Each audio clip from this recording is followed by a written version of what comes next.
Hello friends, welcome to our channel. Friends, आज आपण अतिशय महत्त्वाचा निर्णय पाहणार आहोत. जसे की माननीय मुंबई उच्च न्यायालयाचा निर्णय आहे, वडिलांच्या संपत्तीवर मुलीचा हक्क नाही.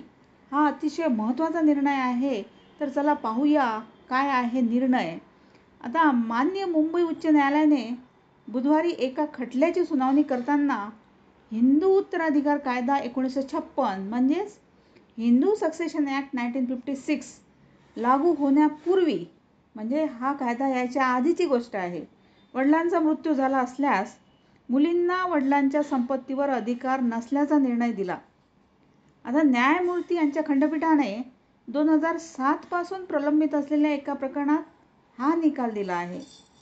माननीय न्यायालयाने म्हटले आहे की 1956चा कायदा लागू होण्यापूर्वी त्या व्यक्तीचा मृत्यू झाला असल्याने त्यांच्या मृत्यूच्या वेळी अस्तित्वात असलेल्या कायद्यानुसारच त्यांच्या मालमत्तेचे वाटप करण्यात आले आणि त्यावेळी मुलींना वारस म्हणून मान्यता देण्यात आलेली नव्हती. म्हणजेच त्यावेळच्या कायद्यानुसार मुलींना वारस म्हणून नेमण्याची पद्धत नव्हती. आता मुंबई येथे यशवंतराव या व्यक्तीचा 1952मध्ये मृत्यू झाला आणि 1930मध्ये त्यांची पहिली पत्नी लक्ष्मीबाईच्या मृत्यूनंतर यशवंतराव यांनी भिकूबाई यांच्याशी पुनर्विवाह केला, ज्यांच्यापासून त्यांना चंपूबाई ही मुलगी होती.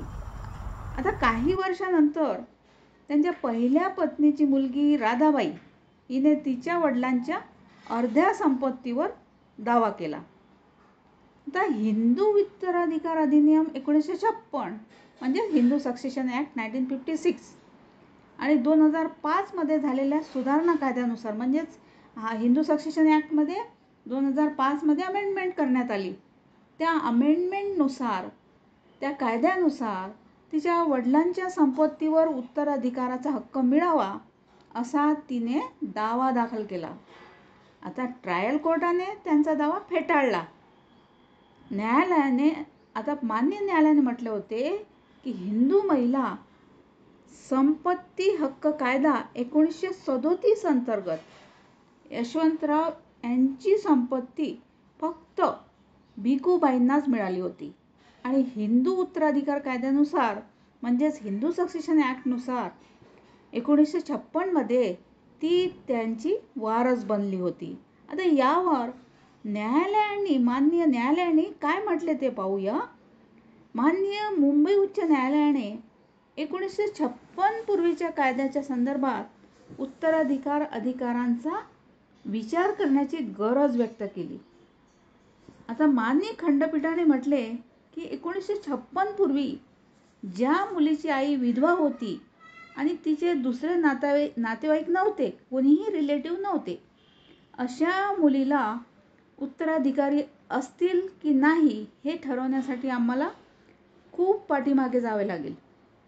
माननीय न्यायालयाने म्हटले की हिंदू महिला संपत्ती हक्क कायदा 1937 मुलींना उत्तराधिकार प्रदान करत नाही, कारण त्यात स्पष्टपणे फक्त मुलांचा उल्लेख आहे. म्हणजे त्यावेळी फक्त मुलांना वारस म्हणून नेमण्यात येत होते.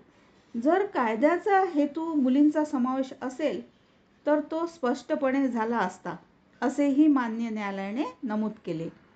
माननीय खंडपीठाने म्हटले की 1956चा हिंदू उत्तराधिकार कायदा, ज्यात मुलींचा प्रथम श्रेणीतील वारस म्हणून, म्हणजेच फर्स्ट लीगल हेअर जे असतात ते प्रथम श्रेणीतील वारस म्हणून समावेश आहे, तो कायदा पूर्वलक्षीपणे लागू होत नाही. तर फ्रेंड्स, हा होता अतिशय महत्त्वाचा डिसिजन बॉम्बे हायकोर्टचा.